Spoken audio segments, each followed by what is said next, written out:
Hey everybody, welcome back. So today we're going to be talking about witches, real witches in New York. From Salem to Soho, are there real witches living in New York City? So tonight we're conjuring up a very different kind of magic. One that's far removed from cauldrons and broomsticks and much closer to the very fabric of modern life. We're asking a question that might surprise you. Are there real-life witches walking among us right here in the bustling heart of New York City? Well, today we're dispelling myths and illuminating truths about the fascinating world of modern witchcraft and its vibrant, thriving presence within the 5 boroughs of New York City. Forget the wicked stereotypes. The witches of today are diverse, empowered, and deeply connected to nature, community, and personal growth. And New York City, in its endless diversity, has become a surprising hub for this ancient practice. When many people hear the word witch, their minds instantly jump to Halloween costumes, evil spells, or the Salem witch trials. But let's be clear, that image is largely a product of historical persecution and popular culture designed to demonize those who practice alternative spiritual paths. A modern witch is often someone who practices Wicca, a recognized modern pagan religion. Paganism, or simply an individual who engages in spiritual practices rooted in nature, personal intention, and the use of natural elements. They might work with herbs, crystals, tarot, astrology, and moon cycles. They often believe in a reverence for the earth, the divine feminine, and the power of intention. It's a spiritual path, not a costume. So why has New York City become such a fertile ground for modern witchcraft and paganism? It's a combination of several factors. First, diversity and open-mindedness. New York City is a melting pot of cultures, religions, and beliefs. This inherent diversity fosters a greater acceptance of alternative spiritual paths. People here are generally more open to different ways of thinking and living, creating a less judgmental environment for practices like witchcraft. Anonymity and community.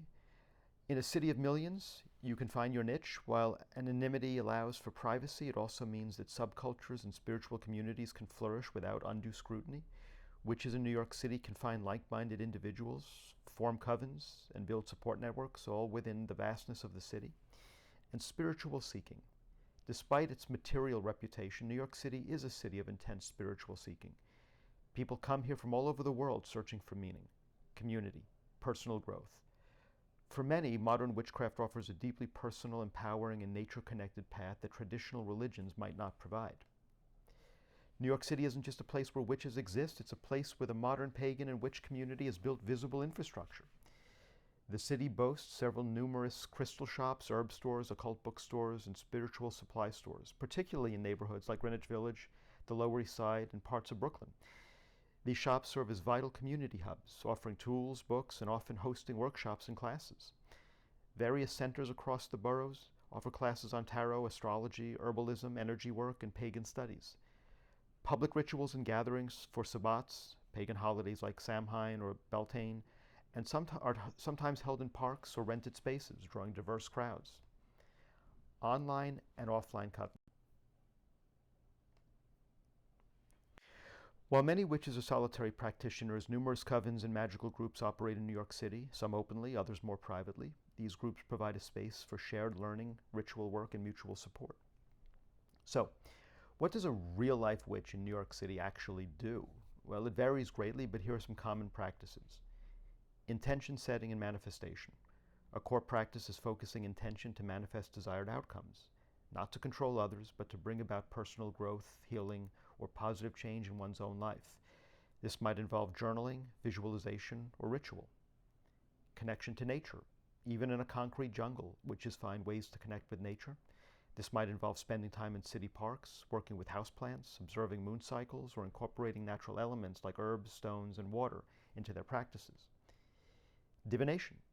Many witches use tools like tarot cards, scrying, or gazing into reflective surfaces, or pendulum dowsing to gain insight, self-reflection, and guidance. Herbalism and holistic healing. A deep knowledge of herbs and their properties in common, used for teas, tinctures, baths, and sachets for physical and spiritual well-being. Ritual and ceremony. Rituals can be simply daily practices like lighting a candle with intention, or more elaborate ceremonies for personal milestones or seasonal holidays like sabbats.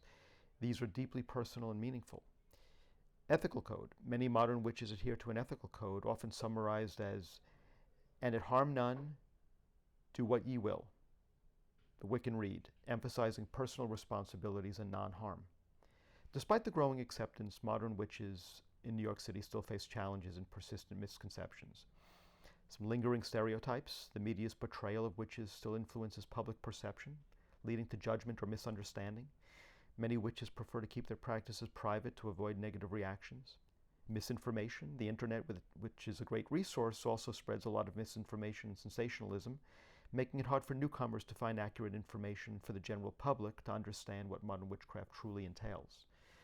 Pop culture witchcraft. The recent surge in interest in witchcraft and pop culture, aesthetic crystals, quick spells on TikTok, sometimes trivializes the deeper spiritual and ethical foundations of the practice, leading to a superficial understanding.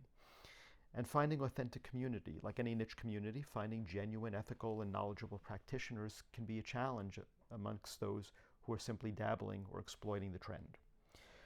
So why are more and more people, particularly in progressive hubs like New York City, identifying as witches today? For many, especially women in marginalized communities, embracing the witch identity is an act of reclaiming power from historical oppression.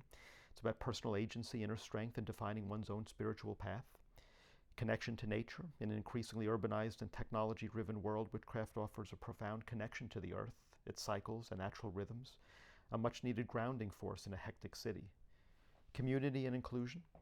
Modern pagan and witch communities are often highly inclusive, embracing people of all genders, sexual orientations, and backgrounds, which appeals to many who feel disenfranchised by traditional religious structures. And personalized spirituality. Unlike dogmatic religions, witchcraft is often about developing a personal relationship with the divine, exploring one's intuition, and creating a spiritual practice that genuinely resonates. If you're intrigued by the world of modern witchcraft in New York, here's how you can learn more and engage respectfully. Read books. Start with reputable authors on Wicca, paganism, and modern witchcraft. Libraries and independent bookstores in New York City are excellent resources. Seek out reputable shops and centers. Visit the metaphysical shops and community centers I mentioned earlier. Many offer beginner classes and events that provide a safe entry point. Online resources. There are many online forums, social media groups, websites dedicated to modern witchcraft. Look for communities that emphasize education, ethics, and respect. Respectful inquiry. If you encounter someone who identifies as a witch, approach with genuine curiosity and respect. Ask open-ended questions, listen, and avoid making assumptions or bringing up stereotypes.